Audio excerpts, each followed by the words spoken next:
दिमागी नक्सल नया राजनीतिक नैरेटिव है या पुरानी ही बात है जिसको नए पैकेट में डाला गया?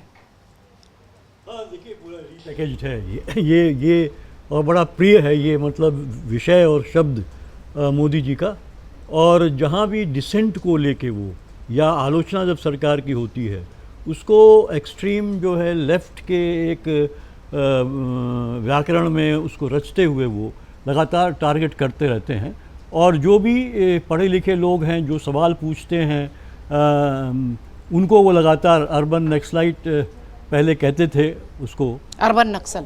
हाँ, और अब जो है उन्होंने वो दिमागी नक्सलाइट उसको बोल दिया है। यानी कि जितने भी इंटेलेक्चुअल्स हैं जो दिमाग से काम, और सभी दिमाग से काम करते हैं, कुछ को छोड़ के मुझे लगता है आप शारीरिक रूप से भी करते हैं तो भी सोचते पहले तब काम करते हैं। तो एक पूरी की पूरी आप समझ लीजिए इस कौम को जो उन्होंने एक तरह से वो लाके कटघरे में खड़ा कर दिया। अच्छा, इंटेलेक्चुअल्स को उन्होंने दिमागी नक्सल कहा है, ऐसा कह रहे हैं आप? ऑफ कोर्स, मतलब जो इंटेलेक्चुअल्स मीन्स कि जो लोग कुछ बातें करते हैं, कुछ आप रिएक्ट करते हैं, जो चीज़ों को सिर्फ आपने कुछ कहा और आप एक्सेप्ट नहीं कर लेते हैं।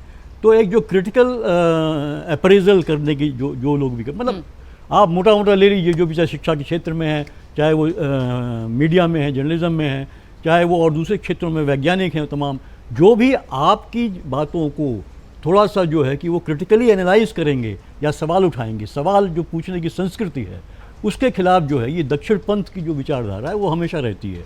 और वही हम देख रहे हैं, अमेरिका में देख लीजिए, हम भारत में देख रहे हैं, आप जो है कि चाहे इजराइल में देख लीजिए आप, तो जितने भी दक्षिणपंथी देश हैं उनकी सरकारें जो हैं वो हमेशा जो है कि सवाल पूछने पे बहुत उनको ऑब्जेक्शन होता है। और उसको क्योंकि उसका जवाब उनके पास होता नहीं, क्योंकि वो अपने एजेंडों को थोपती हैं, वो अपनी विचारधारा को थोपती हैं।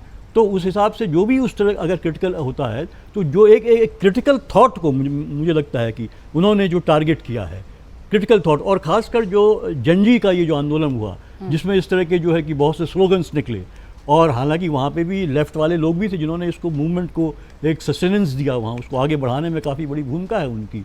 लेकिन इनडायरेक्टली उस तरफ भी उनका इशारा था, क्योंकि पहले भी हमने देखा जिस तरह जेएनयू को लेकर टारगेट है। क्योंकि देखिए एक वामपंथ में एक खुला आपको माहौल मिलता है, वहाँ पे आप चीज़ों को एनालाइज करते हैं, सवाल पूछते हैं, विरोध भी कर सकते हैं, जो कि हमें दक्षिण पंथ में दिखाई नहीं देता है वहाँ पे। तो मुझे लगता है वो इसलिए तो वो जिस तरह से ये पूरा आंदोलन पैदा हुआ, हालांकि ये उनका, मैंने फिर कहूँगा कि बहुत प्रिय सब्जेक्ट है, वो लगातार इस तरह से, क्योंकि वो नहीं चाहते, भाजपा नहीं चाहती और आरएसएस नहीं चाहता कि लोग सोचें, पढ़ें लिखें, सोचें, सवाल पूछें, जो व्यवस्था है उसकी जो खामियां हैं उसकी तरफ इशारा करें और चीज़ें बेहतर बनाने की तरफ जो इशारा करें। तो ये इसका जो है एक जन्मजात मैं कहूँगा संघ का और भाजपा का विरोध है उस पर। तो वो उसको टारगेट करते हुए जो लोग भी सवाल उठता है, सवालिया संस्कृत पे उनका ये अटैक है। अगर आप ये वीडियो YouTube पर देख रहे हैं तो हमारे चैनल को सब्सक्राइब कर बेल आइकन दबाएं, और Facebook पर देख रहे हैं तो हमारे पेज को लाइक करें।